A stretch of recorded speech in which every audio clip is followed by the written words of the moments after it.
This is Easter Island, known to its own people as Rapa Nui. From the vast, empty expanse of the Pacific Ocean, a relentless wind blows across ancient volcanic rock, sucking moisture and topsoil from the land. The only fresh water collects in the craters of its extinct volcanoes. To live in the haunting beauty of this bleak and lonely landscape presents a challenge. And yet, the people who settled this island established one of the most remarkable societies on our planet, developing a richly expressive visual culture and dramatically changing their environment. These iconic monuments are the moai, now as familiar to us as the pyramids or Stonehenge.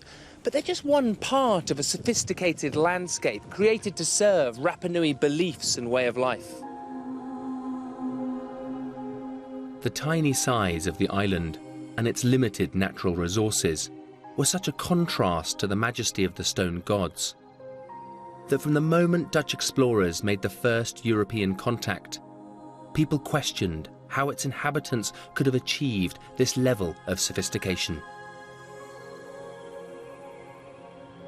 In the 20th century, when archaeologists began to seek answers to some of these questions, it became clear that the island had once supported a diverse and rich tree cover. This barren landscape now suggested a new scenario, a tragic story of collapse.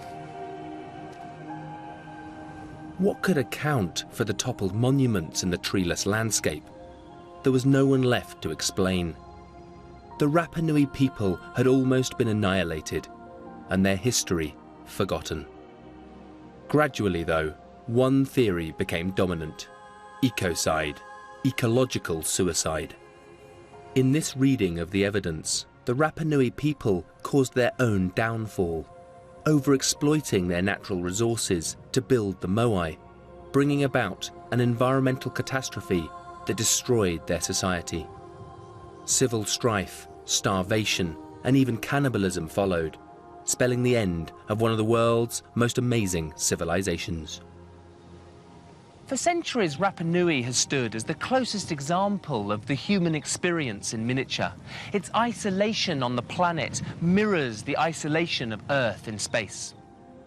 This has profound implications, not just for the development of this culture, but for our understanding of how all societies live with their environment.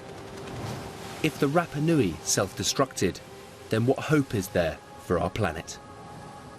This pessimistic view of human nature plays very well with our current concerns about climate change and our voracious appetite for limited resources. Rapa Nui seems like a potent warning from history. But what if there's another explanation?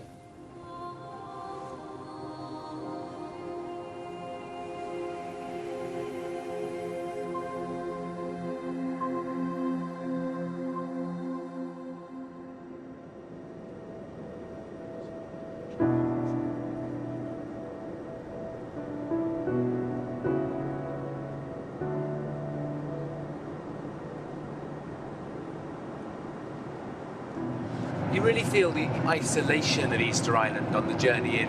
The coast of Chile is 2,300 miles behind me, and it's another 2,600 miles before you arrive in Tahiti.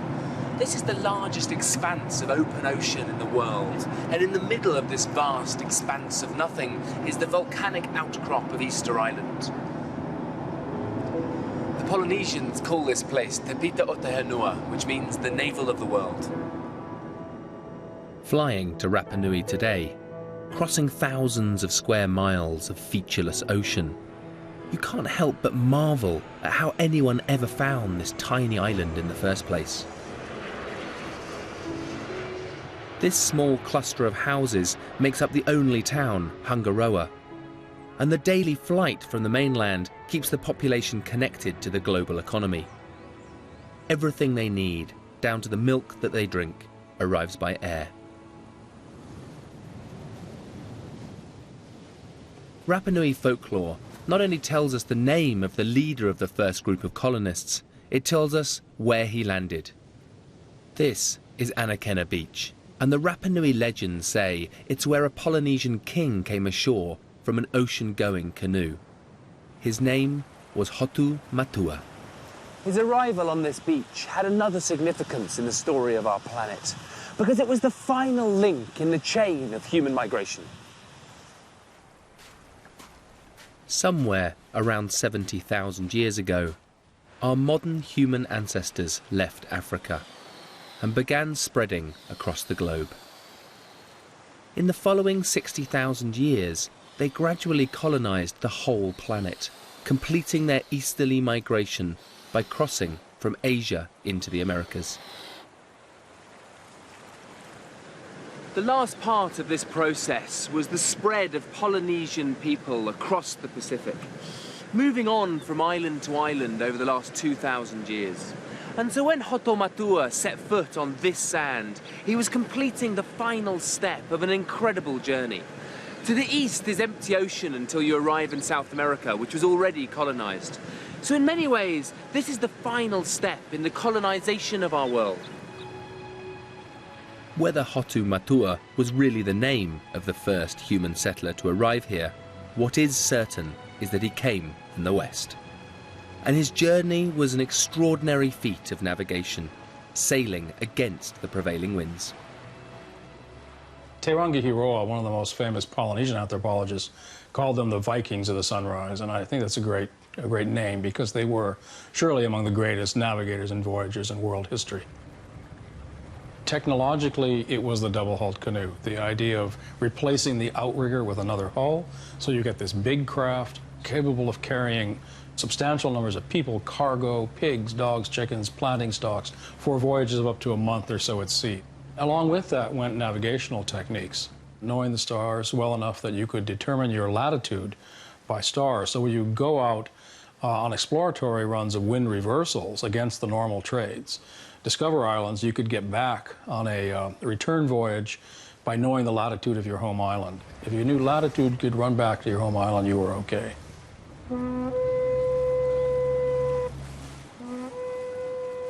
Hokulea is a modern replica of a Polynesian voyaging canoe.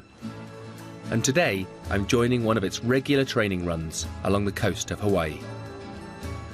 Since its launch in 1975, Hokulea has completed many open ocean voyages, sailing across the Pacific using only ancient wayfaring techniques of celestial navigation. What we call it is a performance-accurate replica of a voyaging canoe you would have seen 1,000 years ago. Some of the materials are modern. It was built around the idea that you have the same kind of carrying capacity as well as speed capacity as well as sailing characteristics that you would have found in a vessel 1,000 years ago. There's a tradition about a canoe load of just young men going out from the home island, finding Easter Island, planting yams on it, preparing for the colonization voyage, and coming back and telling the chief, yes, we found this island. And then they prepare 2 double-hulled canoes and go and settle Rapa Nui. And I think that oral tradition encapsulates a lot of the strategy that was used to settle many of the different islands of Polynesia. Once you start to get out of sight of land and you start to use only the clues that you would have had many hundreds of years ago, it really starts to show the brilliance of our ancestors. That these individuals figured out that these points of light rose and set with some kind of cyclical manner and allowed us to navigate many hundreds of miles out of sight of land for sometimes 10 or 20 or 30 days and still find that destination. And to see it today is awe-inspiring. There is no feeling like it when you see land come out of the sea after many days.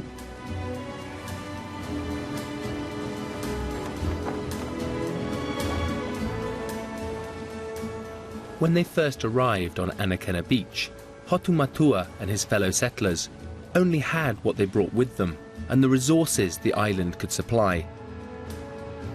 The die was cast. But even on this opening page of the island's history, we come upon a controversy. When did they arrive? Certainly in the early centuries AD, possibly even at 100 AD. Rapa Nui could have been settled as early as 800 AD. We have, I think, very good radiocarbon dates to support Rapa Nui colonization at about 1000 AD. Well, I think the evidence now really points to sometime in the 1200s. Do we really need to be any more accurate? On any other Pacific island, perhaps not. But here we do, because of the Moai. In order to fully understand the achievement of the people who made these figures, we need some sense of how long it took their culture to develop. I think the statue building started small. The shrines were small. They were individualized, family by family. Over time, the sites themselves became more extensive. The statues became bigger, grander, and more standardized. That doesn't happen in a very short time. That takes several generations. The evidence for how this society grew and flourished during this period has to be pieced together from the fragments that remain. There is no written record, and the oral history is connected to that distant past by the most fragile of threads. Scientists are continually uncovering more of this history, but it is already clear that this was a remarkably complex society, of which the Moai were only one part. These are the most iconic symbols of Rapa Nui culture, and a great deal of time has been spent studying how the Moai were made and moved. The numbers of people involved in the task of creating them, the resources used, the time taken. And they are important, because if we could work out the role of the Moai in the Rapa Nui belief system and how they were made and transported, we'd be in a much better position to judge whether the conventional story of a collapse holds up against the evidence. Almost all the statues are carved from a volcanic stone called tuff, a compounded volcanic ash cut from the quarries on the slopes of this volcano, Rano Raraku. During the main period of quarrying, probably from around 1200 to 1600 AD, a steady flow of statues left Rano Raraku and moved around the island. Some along the road, some positioned around the quarry itself, but many located on ceremonial platforms called ahu, located around the coast. The sheer effort involved in making the statues is impressive enough, but the platforms they stand on are equally challenging to construct. Consisting of massive cut stones, they are beautifully formed to knit together without mortar. They all follow a similar design, with an elaborate plaza of pebbles from the beach spreading out in front of the ahu, with extended wings to each side, completing an integrated ritual landscape. Several of the statues also sport large red pukao. They're top-knot hairstyles or round hats made of scoria, a different stone from another quarry. And each of these can weigh several tons by themselves. These monumental figures were fascinating and perplexing to outsiders, including the Norwegian archaeologist Thor Heyerdahl. In 1955, accompanied by a film crew, Heyerdahl arrived on the island. He examined the statues and the volcanic rock to try to understand the process by which the Moai had been created. It seemed clear how the original sculptors had gone about their task. An outline was cut into the tuff, the features carved into the face, and the deep incisions at the sides curved under to form the body, leaving a keel of rock along the underside of the statue. The whole Moai would then have been supported while the keel was cut away and the statue moved out of its rock cradle. In an early example of experimental archaeology, Heyerdahl worked with the Rapa Nui people. They demonstrated how a group of men could work together on the statues. In 9 days of chipping away at the rock, a recognisable Moai began to emerge. What became clear from this decidedly unscientific experiment was that despite their size, a relatively small group of people could manufacture one of the figures in quite a short time. There are nearly 400 statues standing on the hillside of the volcano, almost half the total number on the island. And in most cases, only a third of the figure is visible above ground. While Heyerdahl felt confident he understood how the statues were made, it was, and remains, not so clear what their function was. On ne connaît pas le rôle exact des statues de l'île de Pâques, mais on peut faire des comparaisons avec le reste de la Polynésie. Et là, on voit très bien qu'il y a des systèmes de dieux familiaux ou de dieux tribaux ou d'ancêtres, de grands chefs qui sont devenus des ancêtres divinisés, et que ce système-là permet le fonctionnement de la société, chaque petite tribu ou famille de son côté. Et les plateformes de l'île de Pâques, avec les grandes statues, sont dispersées sur tout le territoire et correspondent bien à ce genre de système. The main platforms do have a very big plaza in front of them. Certainly ceremonies would have been carried out there. We really don't know what kind of ceremonies.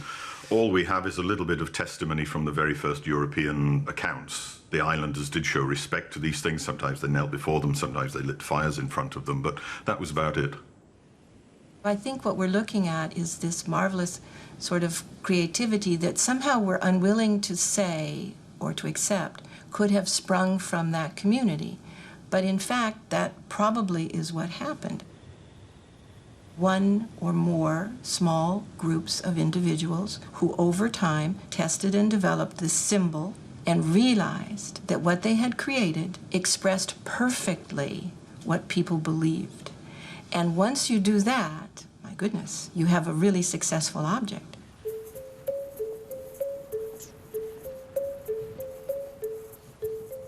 All of this signifies a very successful society.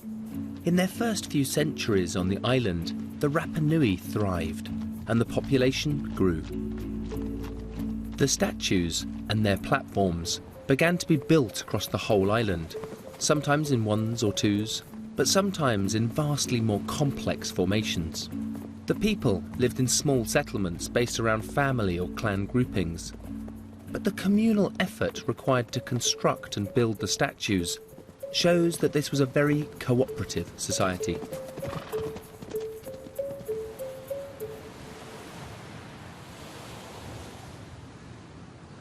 Every year, more moai were erected in honour of the ancestors who formed such an important part of Rapa Nui cosmology, reinforcing their shared belief systems. But these figures don't look out to sea like you might expect. The Rapa Nui weren't waiting for people to come from overseas. Instead, they gaze inland, watching over the lives of their creators.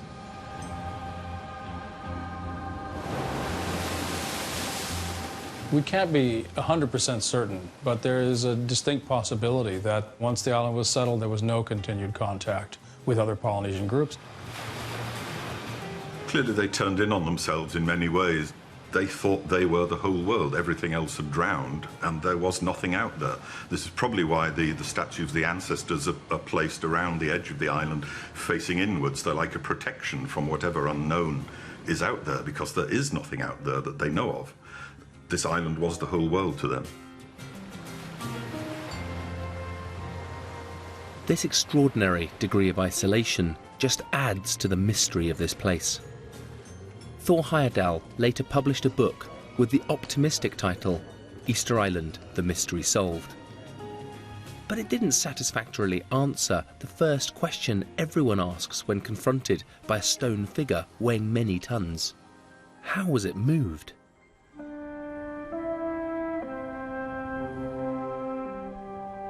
Perhaps the most unlikely suggestion was put forward by a Swiss hotel manager and convicted fraudster called Erich von Daniken, who wrote a bestseller called Chariots of the Gods that suggested the statues were brought here by extraterrestrials. I think the Rapa Nui people moved those statues in the ways that worked best for the individual statue and the terrain. I don't think there's one answer, and I don't think there's one motivation. I think that each statue had its own individual biography, but logic dictates they were moved horizontally. Some of the moai from the quarry at the Ranariraku volcano travelled as much as 9 miles to their final locations on the coastal Ahu platforms. The island is crossed by a network of ancient trackways, spreading out from the quarry, and it is thought that these moai roads were used to transport the statues. The islanders who had so confidently set about carving a moai were less successful in demonstrating to Heyerdahl how to move one. They tied ropes to a statue, and 180 of them dragged it a few hundred yards, lying on its back. But it was immediately clear that this would have significantly damaged the figure. Some more sophisticated system must have been used.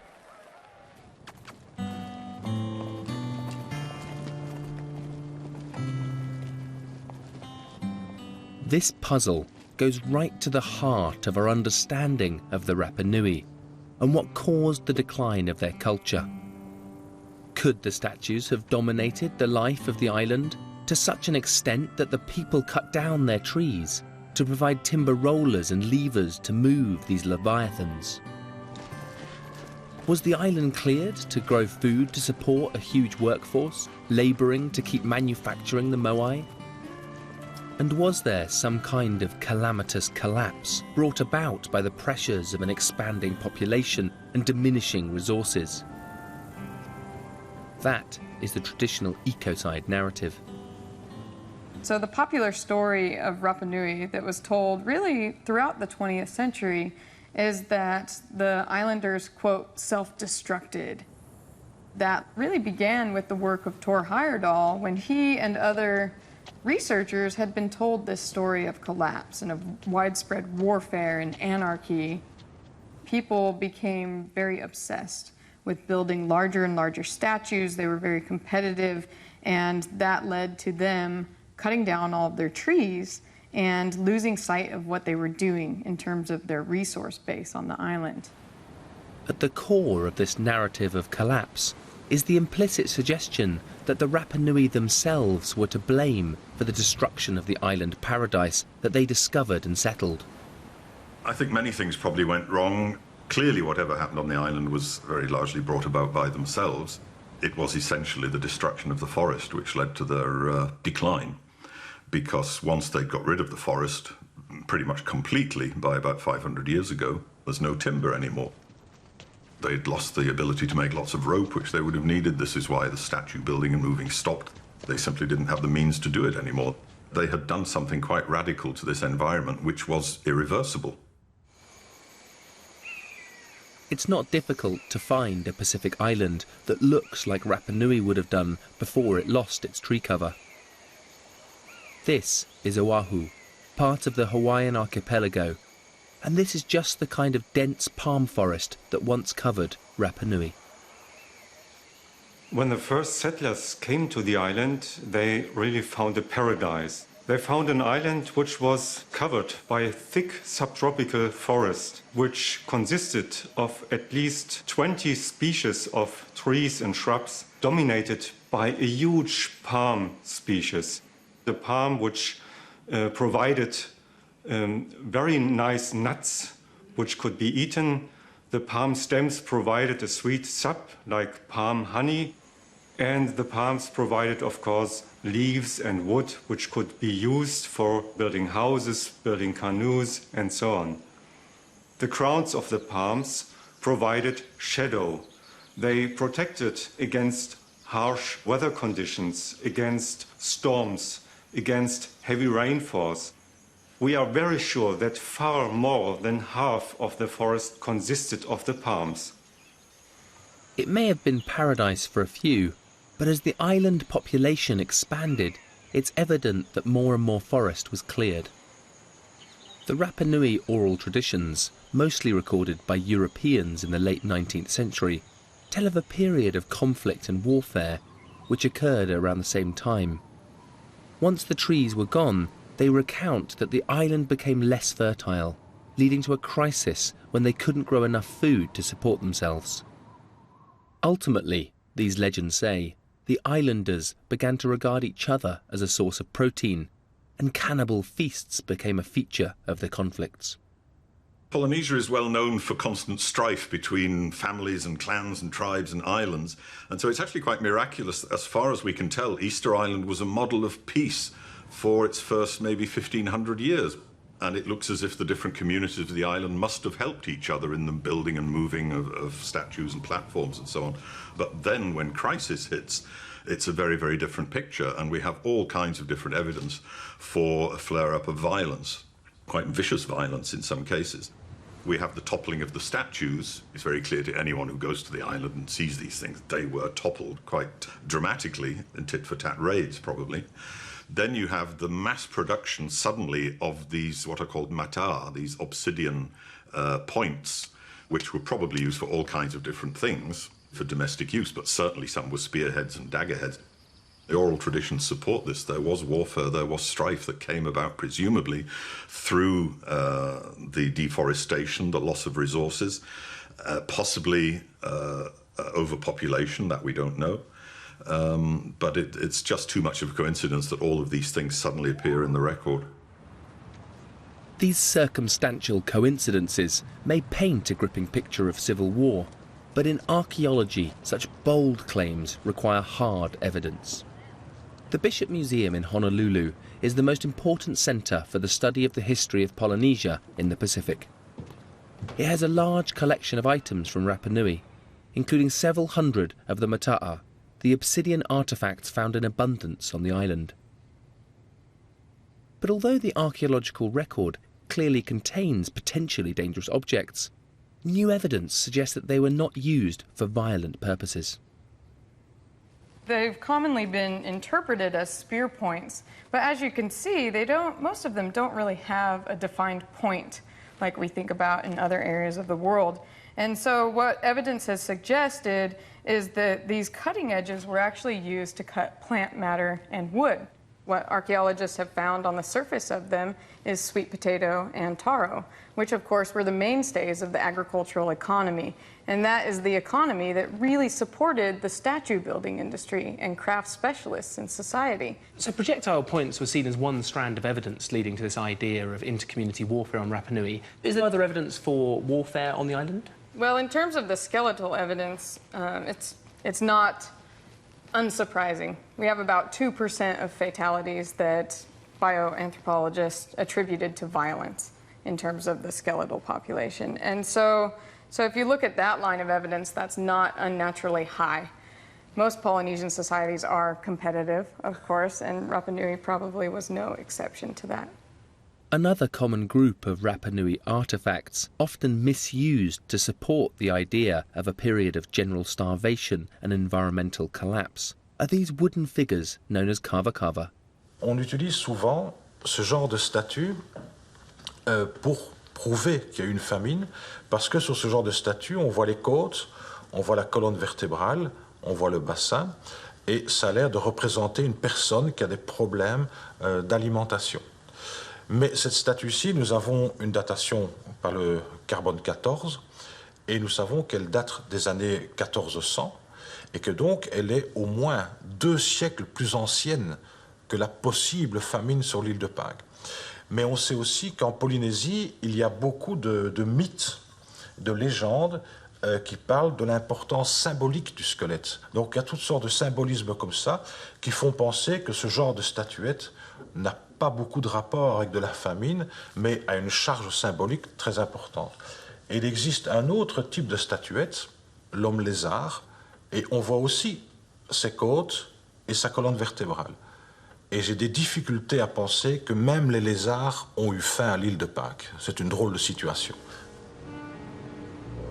But perhaps the most persuasive signs of a violent conflict are the shattered remains of many of the statues themselves.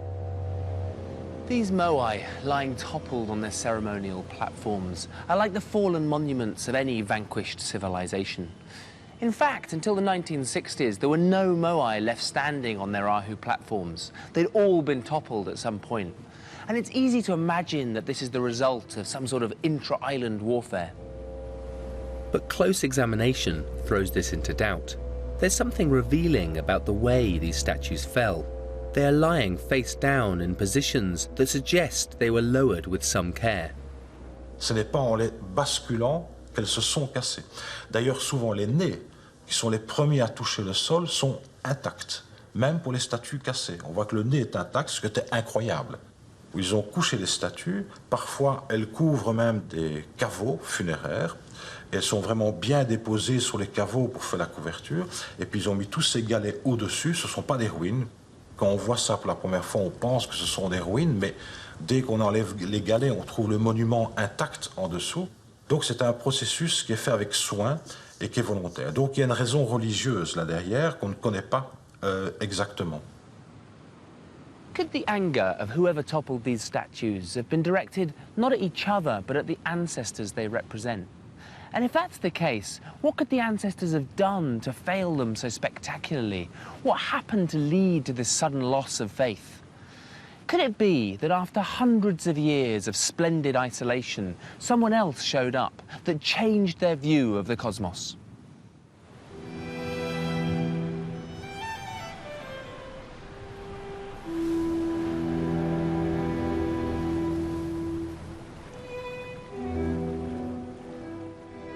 The Dutch explorer Admiral Jacob Roggeveen, sailing with a small flotilla of 3 ships in search of the riches of the fabled great southern continent, sighted land on the morning of Easter Day 1722. The following day, as they approached their newly named discovery, Easter Island, they were disappointed by what they saw. This was plainly not Terra Australis Incognita, the unknown land of the south, that Europeans fully expected to exist in the southern hemisphere. His commercial backers in Holland would not be making their fortunes with this discovery. They circumnavigated the shoreline, but the rough seas kept them at anchor for several days. Then, on Friday, the 10th of April, Roggeveen ordered a party of 134 men to brave the surf and make a landing. As Friday mornings go, it was quite a significant one for the Rapa Nui. The Dutch spent several hours ashore, only marred when the islanders seemed to have enthusiastically mobbed the new arrivals, leading to muskets being fired and several Rapa Nui getting killed. Fortunately, peace was very quickly restored, and the Europeans began to inspect the village and its inhabitants. They were duly astonished by the statues, but otherwise only completed a cursory reconnoitre of the island, recording it in the Admiral's log before leaving the next day. But the consequences of this brief visit were far-reaching. The island now had a name, a latitude and longitude. It would soon appear on maps in Europe, ultimately enabling others to follow in Roggeveen's wake. Not least because of the tales of a coast lined with giant idols. But as the first European visitor to Rapa Nui, Roggeveen was also the first person to start asking questions. At first, these stone figures caused us to be filled with wonder, for we could not understand how it was possible that people who were destitute of heavy or thick timber and also of stout cordage had been able to erect them. This visit gives us our first fixed historical pin on the timeline of the island's story. So what did Roggeveen tell us? For such a brief visit, quite a lot actually, the Moai was still standing on the Ahu with no evidence of fallen figures. Deforestation had occurred, but it was by no means complete. But perhaps most significantly, the people were happy and well nourished. There were abundant crops of yams, sweet potatoes, sugarcane. This doesn't seem like a society who's just undergone civil war, starvation and cannibalism. Roggeveen's visit to Rapa Nui coincided with the first publication of Robinson Crusoe, and tales of cannibalism were part of the thrill of these voyages of exploration. But in the unlikely event that cannibalism ever happened here, I don't believe it was because, as the ecocide narrative argues, the people had run out of food. These legends persist though, and tourists are still taken to supposed cannibal picnic spots today. What better place for your cannibal feast than inside this picturesque cave? It's one of the many underground caverns and ancient lava tubes that form in this volcanic rock.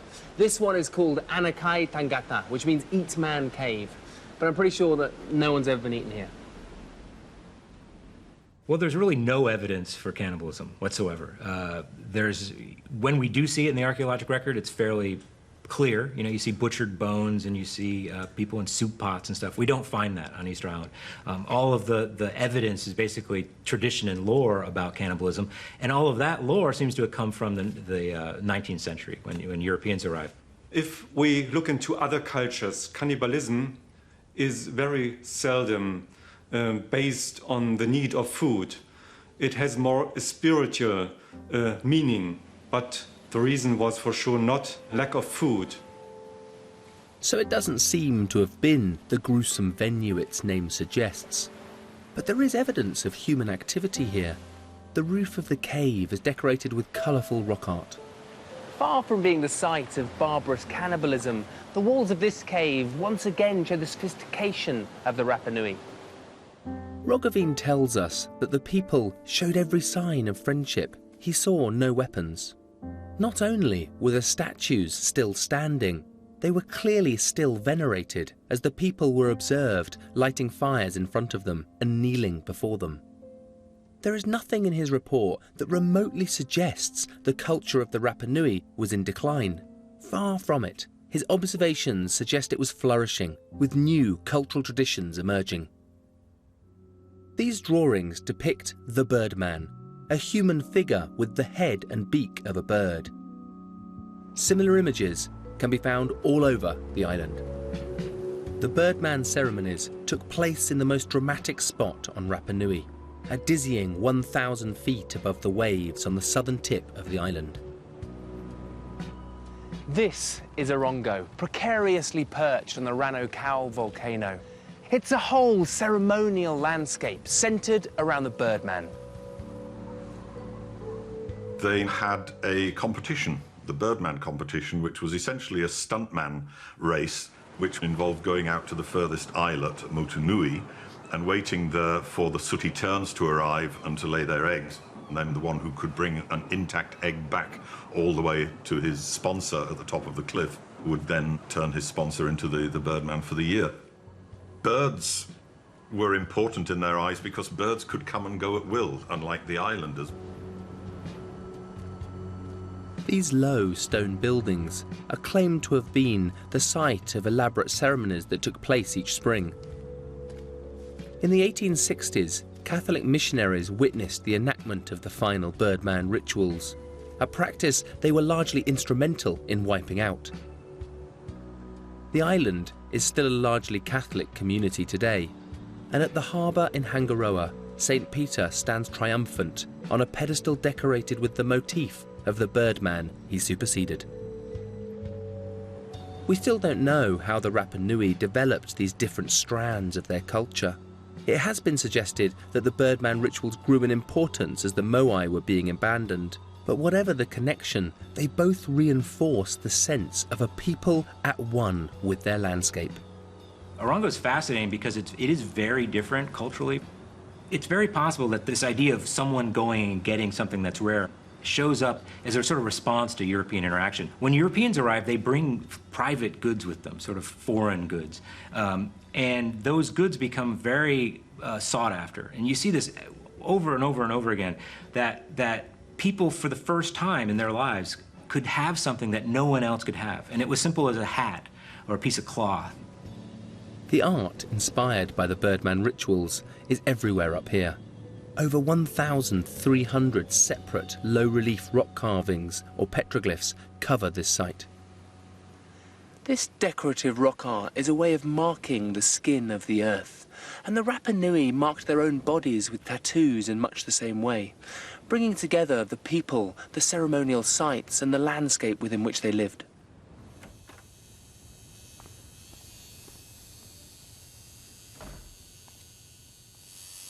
That the Rapa Nui tattooed and painted their bodies was recorded by the earliest European visitors. And today, you'd be hard-pressed to find a Rapa Nui person who doesn't have some form of tattoo. The most popular images are taken from the visual culture of the island's history. Al principio, cuando yo empecé a tatuar, yo lo hacía porque me gustaba, por las chicas, por jugar, sí, por dinero. Sí. Entonces yo al final me di cuenta que esto es una preservación de una cultura. Porque si yo no hago más tatuajes, nadie más va a hacer. Entonces esto se va a perder. Entonces soy un preservador de la cultura Rapa Nui. Muy importante. Sabes que el mundo está cambiando muy rápido. Muchas cosas se están perdiendo, muchas cosas antiguas. Entonces como nosotros estamos en una isla muy desolada, por eso se ha mantenido. Y para la cultura de las generaciones. Exactamente. Porque nosotros somos muy pocos y estamos en peligro de extinción. Aunque se vea feo, pero es la verdad. Estamos en peligro de extinción. Entonces, cada vez que yo hago un tatuaje a un Rapa Nui, tú puedes ver a un Moai caminando. A real-life walking moai might sound absurd, but they do feature in Rapa Nui legend. And legends can sometimes point us towards facts. In this case, a plausible explanation of how the moai were moved. Two American archaeologists began to look again at the thorny issue of how the statues were moved when they noticed significant differences between the moai on the Ahu and the so-called road moai, the statues that appeared to have been abandoned whilst being moved across the island. Were these figures made in such a way that they could be moved standing upright? The difference between the road statues and the Ahu statues is night and day. When you look at just the road statues, you see that they're shaped in a way that doesn't allow them to stand up. They carefully constructed these statues, and you have to get all the details right. The center of gravity, the basal part, the angle of its form were all vital in terms of allowing it to move. It's that falling point that actually makes it possible for the statue to move. It puts it in a dynamic position so that all you need to do is add the rocking part and it starts to walk. Using a scaled-down statue based on the dimensions of a road moai, a small team of students were able to move it, standing upright, using only its own momentum and equilibrium. I love it. It really brings them alive. Yeah, I know it does. Yeah. It must have been an amazing sight to see these things, especially, you know, the taller ones moving, because they become alive. They really are walking. And it makes sense. If you're going to move a gigantic thing, like, you know, especially ones that are 3 times this height, you're going to be really good at it. One intriguing idea is that the process may have changed over time. As trees became more scarce, the Rapa Nui may have adapted their techniques, maybe even affecting the shape of the moai themselves. The Museums of Art and History in Brussels have one of the earliest statues removed in 1934 by a Franco-Belgian expedition.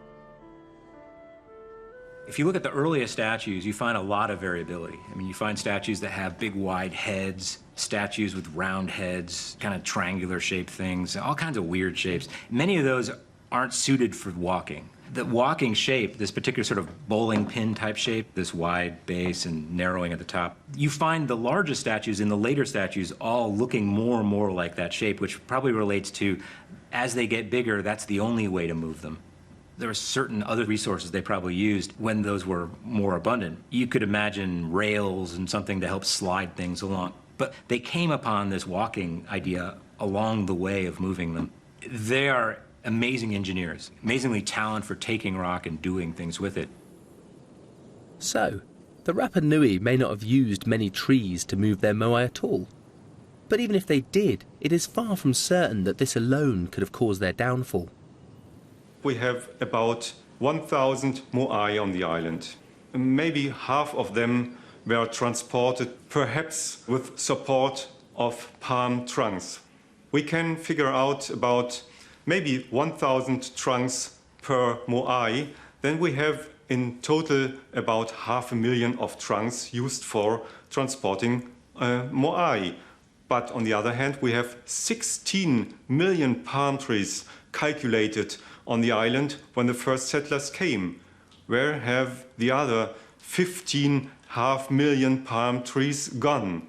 We don't know yet. We have ideas, but surely not only for transporting and construction of Ahu and moai. If the Rapa Nui were worried about running out of trees, they certainly didn't behave like it. Knowing what I do about the ingenuity of these people in other aspects of their lives, I find it so hard to believe that they couldn't foresee such an obvious problem, figuratively cutting off the branch that they were sitting on.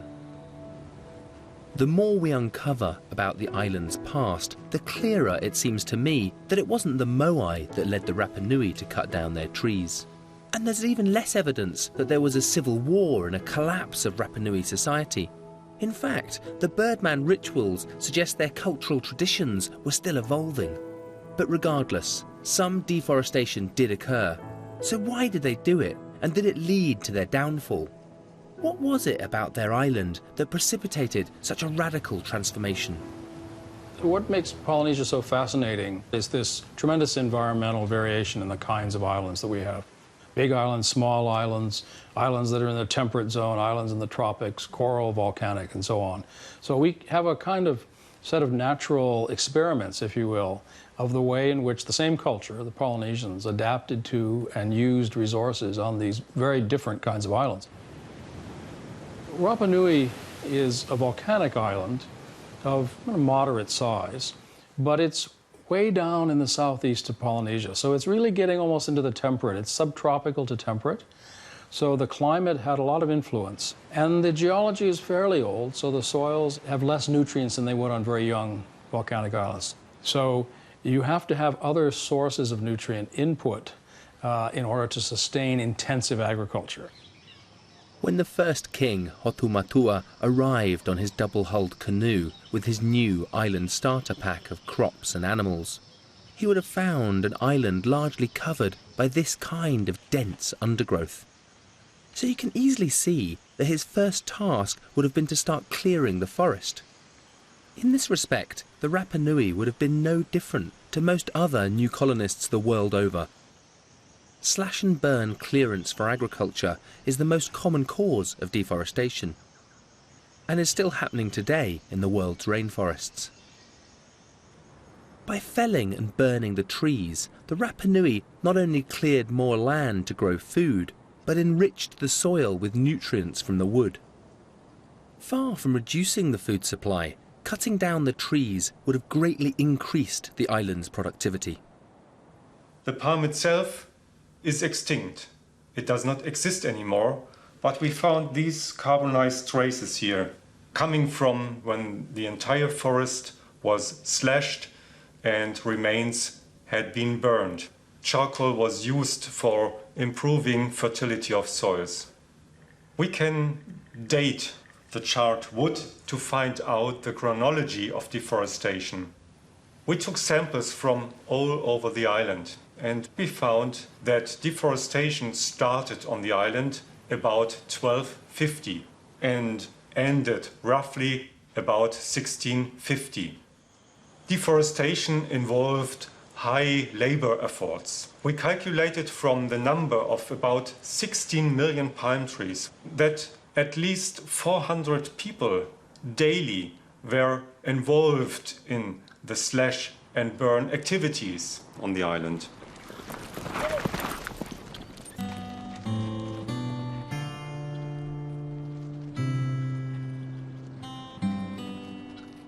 Cutting down and burning the trees may not have been unusual. However, it seems to have gone far beyond what was necessary for agriculture. The various theories proposing statues, civil war, or just mismanagement to account for this are still hotly disputed. Relative to its tiny size, Rapa Nui has probably been the subject of more conjecture and speculation than any other place on Earth, and still manages to draw together regular conferences at which some of the world's leading scientists argue over its past. Ultimately, whether we prefer one or other of the theories, or elements of all of them, the fact is the island ecology had changed. The local palm tree had become extinct. This is the Poike Peninsula, and it was the first area of the island to become deforested. The soil quickly degraded, and it appears that the Rapa Nui then abandoned any attempt to grow things here. The hillsides are scarred with patches of bare ground, without any vegetation, where stormwaters and runoff have washed the soil into the sea. But though the Rapa Nui gave up the fight here, elsewhere on the island they fared rather better. In fact, they showed remarkable resilience and a technical ingenuity that was easily the equal of their statue-building skills.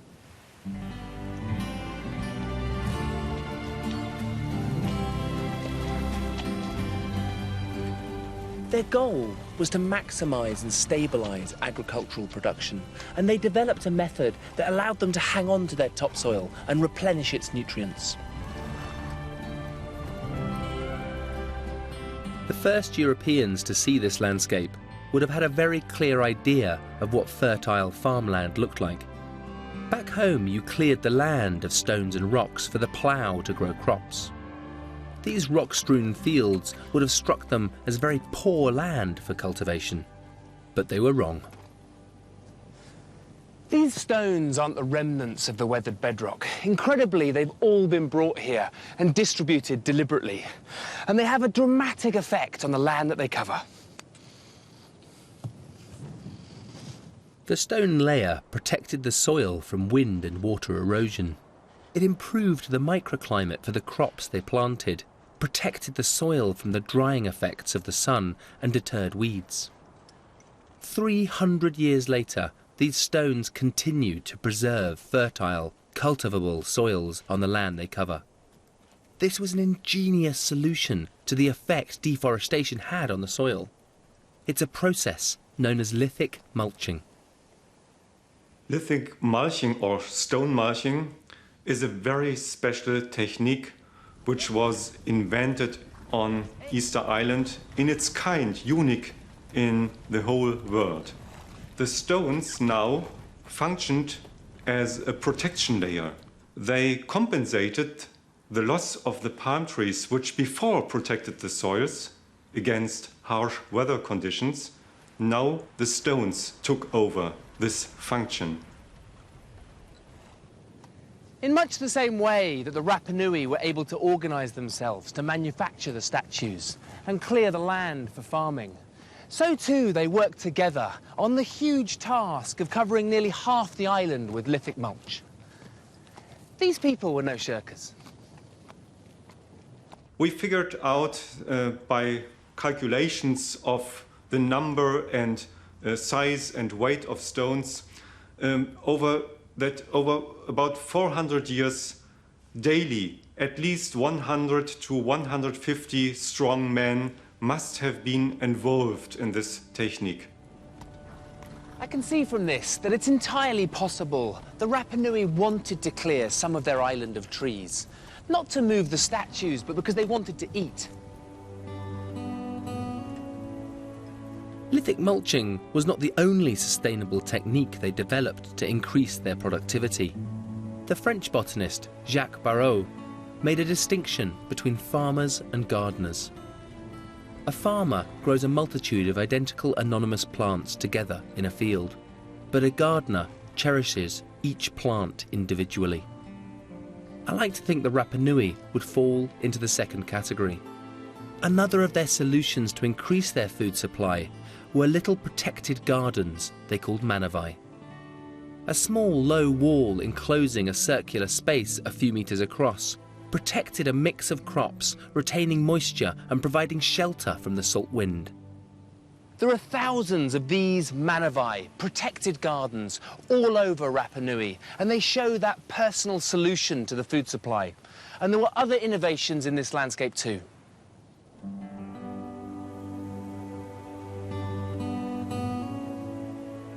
A hidden resource, unseen from the surface, are caverns formed by the collapsed roofs of the island's network of volcanic lava tubes. Sonia Hawa is a Rapa Nui archaeologist who has spent years surveying the island to document all its prehistoric sites. Without extensive tree cover, many of the crops that need shade to survive were grown in these caverns. So this has all been planted then? It's all banana. It's a type of banana. Yeah? Yeah. They seem to be growing very well down here. They're protected from the wind. Yeah, they have a protection, but also the nutrition of the rocks. And they create like a, how you say? Microclimate? Microclimate inside.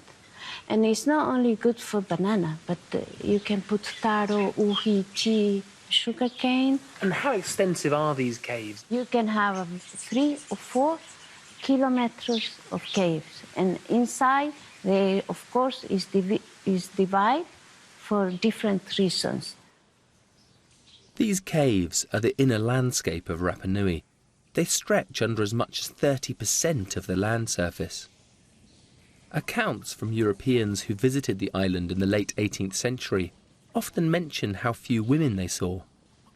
Possibly that may have been because they were hidden in these caves for protection.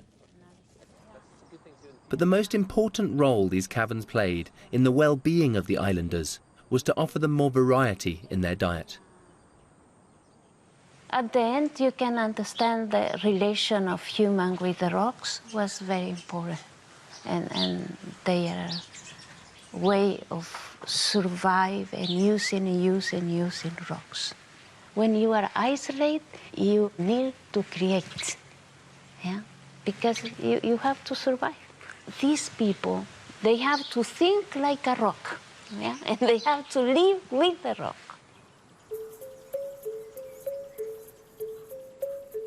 The sweet potatoes, yams and taro supplied the carbohydrates the Rapa Nui needed to support their labour-intensive agricultural practices. They seem to have had plenty of protein too. In addition to the chickens that the first settlers brought with them, they supplemented their diet with seabirds. The island had one of the largest bird colonies in the Pacific, though later overhunting would force the birds to retreat to the offshore islets. There was one other resource that the Rapa Nui could rely on, the sea. They could always fish the waters around the island. But even here, the particular characteristics of Rapa Nui didn't make it easy for them. Launching a boat is difficult on this rocky volcanic coast. Storms are frequent and the shore slopes dramatically into the ocean, without any reef to provide protection from the surf.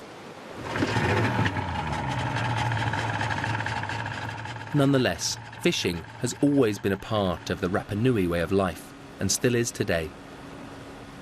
The wind, which is so noticeable on land, is just as significant out at sea, where the waters are almost always choppy. Carlos is a spear fisherman, and we're going to see just what the ocean has to offer.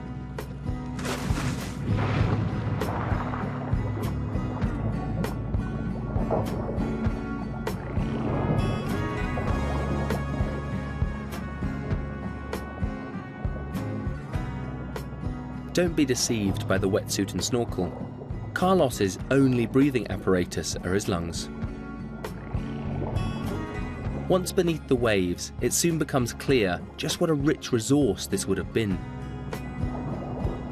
One benefit of the deep water and the rocky shore is that the ocean is very clear, and spotting your prey is a simple matter.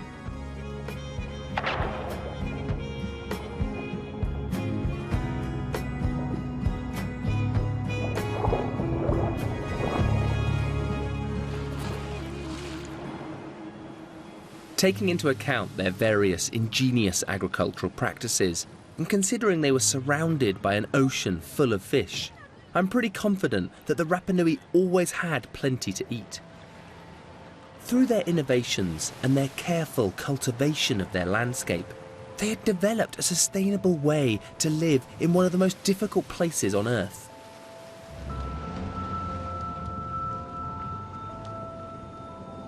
This security allowed them to develop a society in which cultural expression could flourish. Even today, we are still uncovering previously unrecorded aspects of the cultural life of this island. There are no permanent watercourses on Rapa Nui, but on the slopes of Mount Teravaka, the highest point on the island, there is an ancient gully that takes runoff down the hillside after heavy rainfall. In the last few years, excavations by a team from the German Archaeological Institute have uncovered a very elaborate complex of dams and stone pavements, which have been hidden under the turf for centuries. You can really see the different kind of material and how the different layers have formed. The whole area was all covered with pavement. A very elaborate pavement with some very interesting structures inside. We have 3 parallel water channels. The amount of water that came down this creek has always been very, very little. It cannot be imagined like a real river or anything in that sense. We think that the water could have been channeled as another aspect of transforming the landscape. We don't know for what purpose these huge constructions were built. Perhaps for a very special type of water cult. But the dam-like structures were not for retaining water behind the dam because the stone structure is very loose and lets the water through. Perhaps this was a culture connected to the loss of palm forest on the island, connected to the importance of water after deforestation. Overlooking this valley, a small ahu with its fallen moai alludes to the ritual significance of this site. We found inside the pavement planting pits for palm trees, which is really spectacular find in that sense that we always hear about the Rapa Nui having cut down the palm tree vegetation, but now we also have evidence that they planted them, that they in a way cherished them to have them as part of a transformed landscape. How far do you think these pavements spread? Well, we have pavements all over. We have them up on the slopes, and even going up the ravine, you have paved areas, also hydraulically active structures. Further up the slope, this stone-lined basin was uncovered. More evidence that water was at the heart of this complex. This impression shows how the site might have appeared in the past. I believe this evidence of carefully engineered water features and plantations of Easter Island palms fundamentally alters our ideas about the Rapa Nui's stewardship of their island. These new discoveries show that quite late on in the life of their society, the Rapa Nui were not just cutting palm trees down, they were planting them. The picture I get of life here in 1722, when first European contact is made, is of a people who, above all else, were able to live with the challenges of a limited and isolated environment. A people who understood their own island, its advantages and disadvantages. Above all, I think there's every reason to believe that they were thriving. They could feed a large population and support a rich, diverse and creative culture into the bargain. Statue building may even have been in full swing. The idea that ecocide had brought the society to its knees just doesn't fit with the available evidence. But as we know, this culture was destroyed and its story lost to us. So what is the alternative explanation? The spotlight that Jacob Roggeveen shone upon their lives was all too fleeting. When he sailed off across the horizon, it would be another 50 years before the next visitors. And as European contact became more and more frequent, life was going to get tough for the Rapa Nui.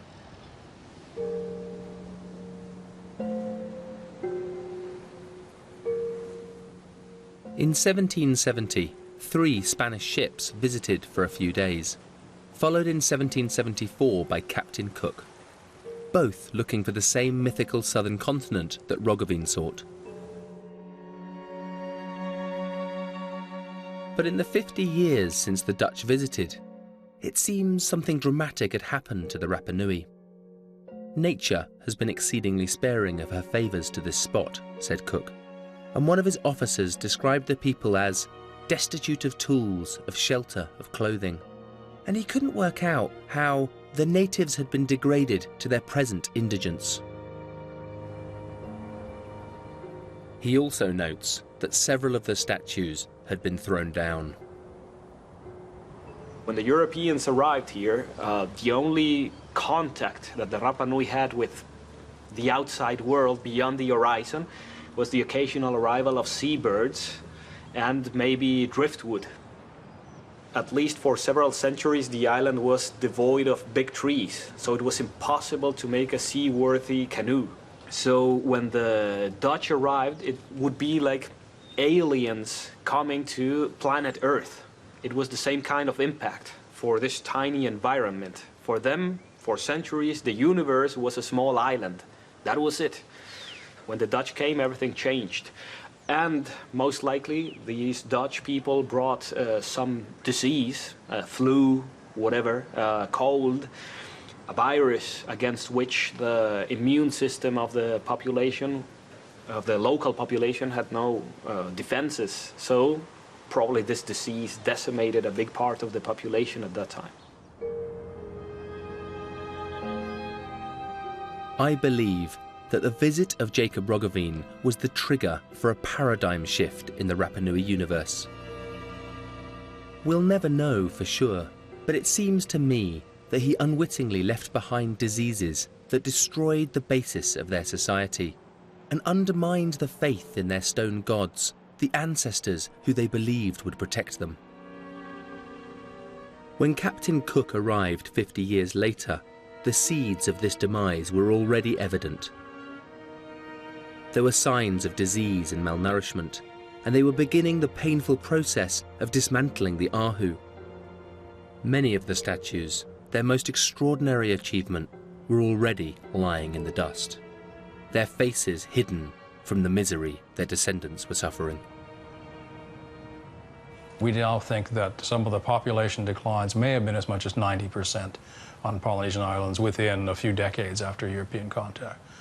And that had implications in terms of the collapse of social organization in many cases. You just can't sustain all of the elaborate hierarchy and specialized roles of priests and craftsmen and all of this when your society is declining by 90%.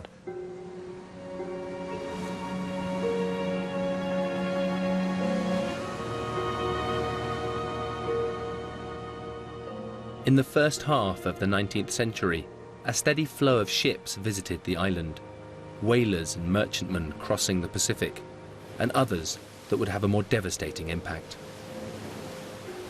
In 1805, for the first time, an American ship came here because they needed workers. And they kidnapped a handful of Rapa Nui, and from then on, every foreign ship that approached the Easter Island shore was rejected by the natives. People started throwing stones against them, and they made all kinds of menacing gestures. Sticks and stones were not sufficient to protect the islanders from the visits of these ships. And as the century wore on, things got considerably worse. During this period, the Polynesian islands were subject to raids known as blackbirding. Essentially the conscription of indentured labour to work in the South American mines and plantations. But not surprisingly, the blackbirders could rarely fill their ships with volunteers, so they resorted to kidnap, taking the islanders by force. The worst period for sure was the period between 1862 and 1863. Big expeditions with all kinds of weapons came to the island, and they were able to kidnap in 10 months more than 1,400 Rapa Nui. The cultural or intellectual elite, people who knew how to write and read the ancient script. So it was catastrophic. It was a terrible thing. And the ones who arrived to Peru, most of them died very quickly because of the diseases that existed there, especially measles and tuberculosis. After international protests, including a campaign by the Bishop of Tahiti, the Rapa Nui were rounded up to be repatriated. But of those that had been taken, barely a dozen returned, infected with smallpox.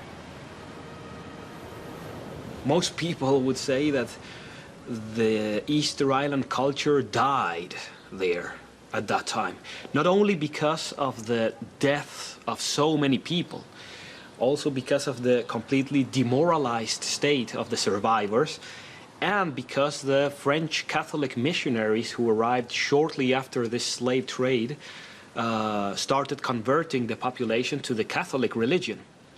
So these two things working on parallel killed most of the cultural aspects of Easter Island. But this was not the end of the Rapa Nui's woes. You might think, having suffered almost complete annihilation, that things couldn't get much worse for these people. But their homeland was about to suffer one final act of change.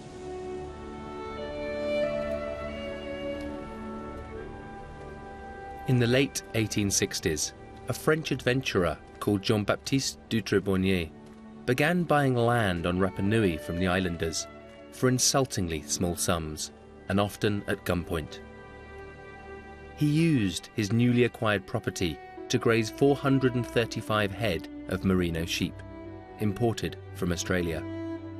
They would eventually number 70,000. After a short period of despotic rule, Dutré-Bornier was murdered by the islanders, but his sheep were bought by the Scottish firm of Williamson Balfour, and they remained the sole permitted agricultural land use. The remaining Rapa Nui were rounded up and confined in Hangaroa, while the livestock roamed free, completely destroying the environment, leaving behind the barren steppe we see today. The island was all but deserted, a place of ghosts. In 1877, a French survey ship recorded only 111 people living here. Only 36 of these people had offspring, and all of the Rapa Nui people today are descended from them. Just 150 years after the first Europeans sailed over their horizon, the Rapa Nui had very nearly been wiped from history. Whatever the future holds, I feel strongly that by looking back at their past, we can clear the Rapa Nui of the accusation of ecocide. There's absolutely no evidence that they willfully destroyed their environment. Quite the reverse. The landscape that they cherished and which worked so well for them was destroyed by the imposition of an inappropriate monoculture in the most heartless way by the supposedly civilized Europeans. In 1888, in a treaty they neither understood nor had any choice in assenting to, the island was finally annexed by Chile. It seemed as if one of the most remarkable civilizations in the world had come to an end. But it wasn't ecocide, it was genocide. The sheep had the place to themselves. But even at this darkest hour, there were still memories to be salvaged from the handful of people who could recall a period when the island's culture still had a pulse. Salvation was at hand, in the most unlikely of guises.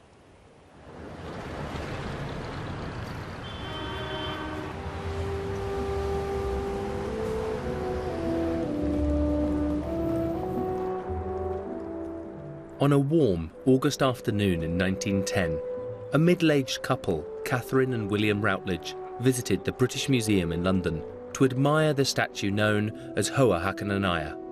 This figure was given to the crew of HMS Topaz by the Rapa Nui in 1868 and subsequently donated by Queen Victoria to the museum.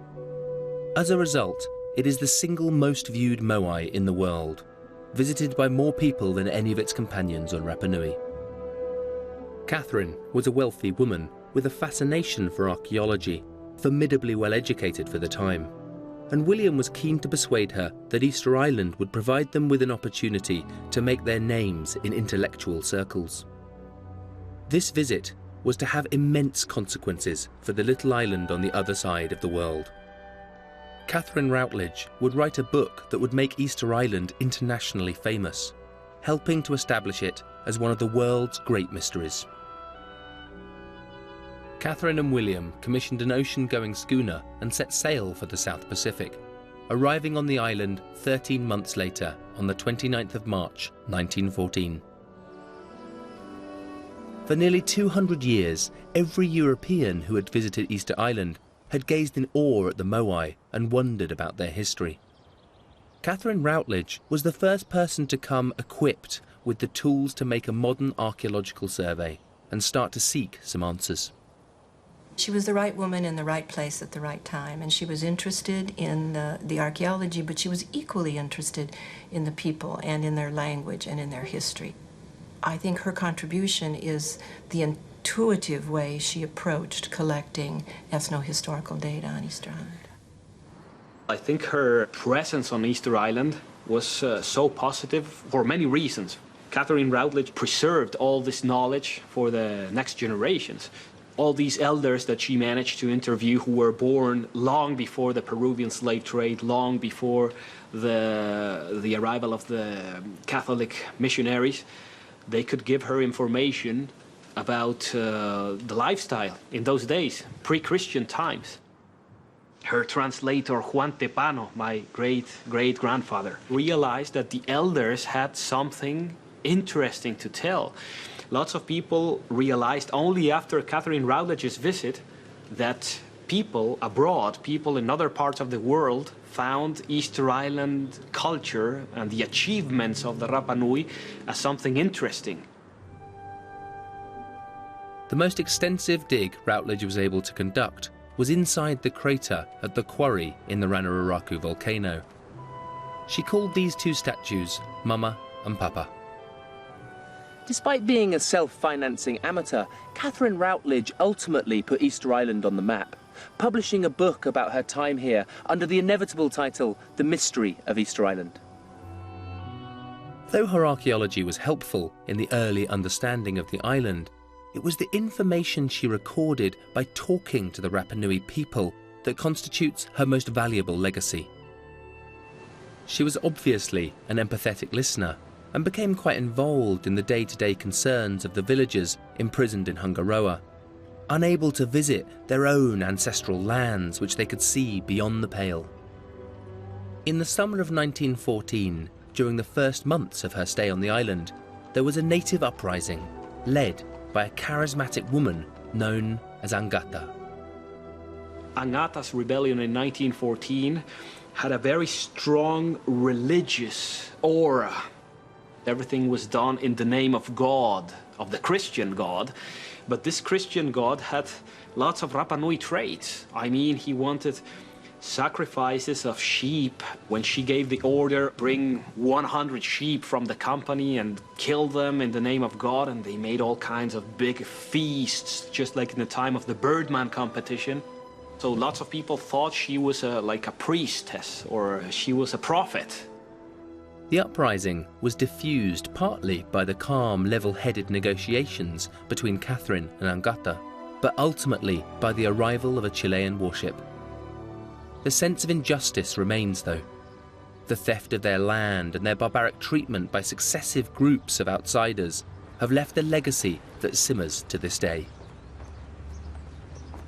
In 2009, the airport was closed for 2 days by a pro-independence sit-in, and other protests have resulted in violent clashes with the island's largely Chilean police force. Working out how a post-independence island would function is a challenge. Devising some fair way to redistribute the land amongst the Rapa Nui families has been a hot topic in this Parliament chamber. Mira, nuestro rey dejó ahí está el mapa dividido en 18 partes que le corresponde a cada jefe de familia, su territorio, a cada tribu. El rey dejó así y está así hoy día.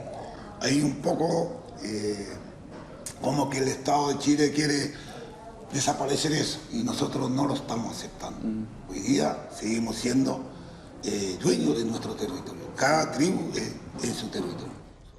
This map that delineates these territories, supposedly drawn up by Hotumatua 1,000 years ago, is in reality based on one drawn by Catherine Routledge only a century ago. ¿Y piensas que la manera de vida por el futuro está sostenible usando la sabiduría de tiempos pasados de la gente aquí? El futuro de aquí está hoy día que nosotros somos muy pocos. Somos 2.500 habitantes que somos los Rapa Nui. Y el turismo hoy día son 85.000 turistas que llegan a Rapa Nui, a título anual, y hay 250 millones de dólares que le corresponde al pueblo Rapa Nui. Nosotros no necesitamos de nadie, solamente nosotros queremos que nos respeten. ¿Y piensas que la isla tiene más isolación? Si la gente aquí puede vivir en su vida propia, ¿piensas que pueden hacer una isla sostenible? Creo que sí, porque a través del tiempo hemos sobrevivido sin necesidad que otro país venga a traer nada para acá, porque siempre Rapa Nui ha recurrido a su propio medio, que es la agricultura, el moai, la pesca y hoy día el turismo. Yo creo que sí.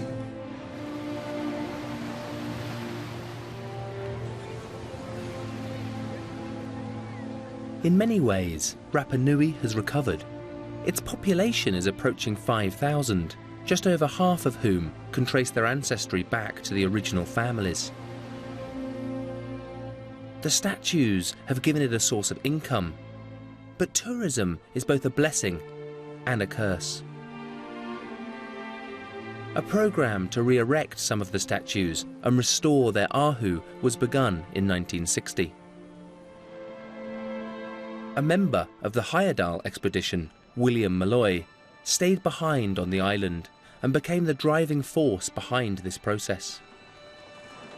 Using Rapa Nui ingenuity and muscle, and employing only modest lengths of timber and rope, they showed once more how effective these simple techniques were, allowing a small group of men to erect the figures with relative ease. This undoubtedly makes them more impressive to visitors. But what the 18th century Rapa Nui would have thought of this process, having spent so long lowering them to the ground, we'll never know. The construction of the airport in the 1960s completed the infrastructure under which the island operates today, accessible to tourists, but dependent on the global economy. The extraordinary isolation of this island, which was such a significant factor in its history, is no more, and the environment is changing with increasing speed. Even those running the island during its time as a sheep ranch recognized that deforestation was a problem, but their well-intentioned attempts to introduce non-native trees have often made matters worse. These eucalyptus groves were planted in the 1870s, but though they provide some shelter from wind erosion, they draw large amounts of moisture from the soil, and their bark and leaves create a highly acidic layer of litter in which no other plants can grow. The most shocking evidence of erosion damage is on the northern slopes of the Poike Peninsula, where the runoff from the frequent storms washes the red volcanic soil into the ocean.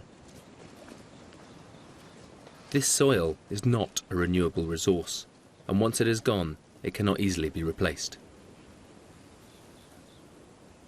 Las altas precipitaciones que recibe también, los fuertes vientos y todo eso de alguna manera influye en los procesos de erosión. Pero también el mal manejo de las actividades humanas de las personas acá ha hecho de que este proceso vaya avanzando de una forma súper acelerada. ¿Y los especies que están sembrando aquí están nativos de la isla? Principalmente el ahito, que es una especie introducida, pero es polinésica, ya la podemos encontrar en otras islas del Pacífico también, ya, y el follaje que tiene al caer al suelo le entrega al suelo una cantidad de nutrientes que otras especies no la entregan. Tratamos de reintroducir el macoy, que es una especie nativa de la isla. Ya está formando una capa orgánica superficial y poco a poco va formando un sotobosque bajo él, y eso ya son señales de recuperación. Y sabemos que es un trabajo a muy largo plazo, que quizás nosotros no vamos a ver los resultados, pero sí nuestros hijos y nuestros nietos, ¿cierto? Sí. Eso. No, esto es completamente verdad.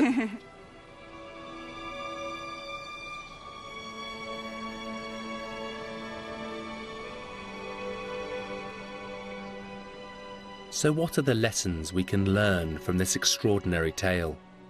Is it really helpful to saddle this island with our own fears for the future of the planet? Well, maybe, but only if you stop the clock on Good Friday, 1722. Had they been left to develop by themselves, with no contact to the outside world, no foreign diseases, no slave raids, no missionaries, and no sheep, passing their wisdom down the generations through an oral tradition and growing fat on the produce of their innovative farming techniques, then they might make a good stand-in for the Earth, because so far no one else has contacted this planet, and we too are isolated in the cosmos. As we know, that's not what happened. But there seems one respect in which the island has a lesson for us, even if the Rapa Nui themselves coped with it in the most ingenious of ways. The island has now lost its trees. Its ecology has changed. It has now moved beyond the tipping point where it can no longer recover.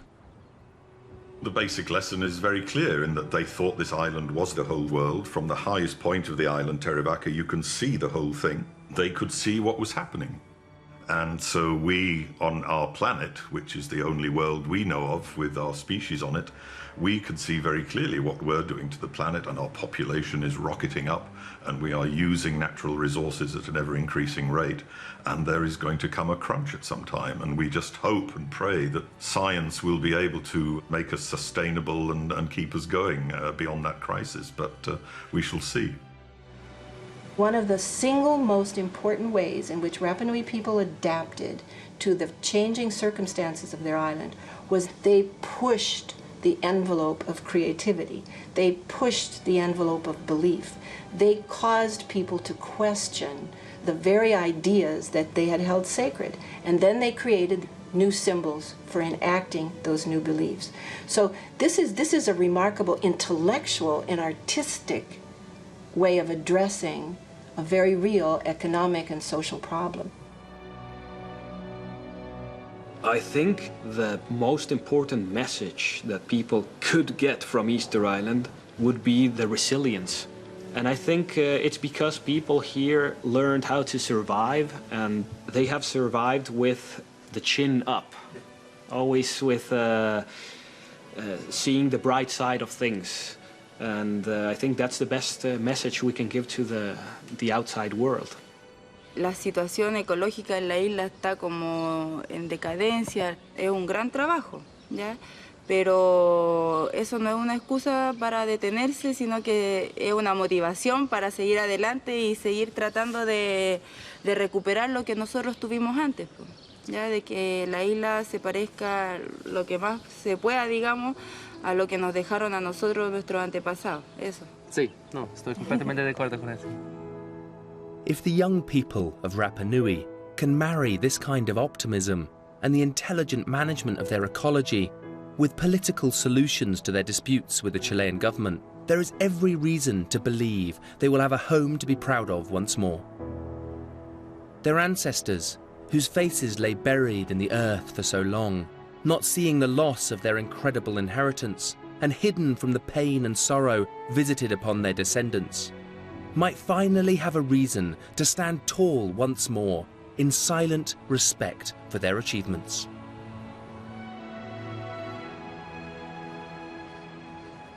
If this island is to rediscover a sustainable future, it's not going to happen anytime soon. The ecological timescales for recovery will stretch into the future beyond the lifetimes of its young people today. But Rapa Nui is a magical place, complex and intriguing, challenging and enigmatic. And if it is to stand as a metaphor for our planet, then we have a great deal to learn from its extraordinary history and remarkable people.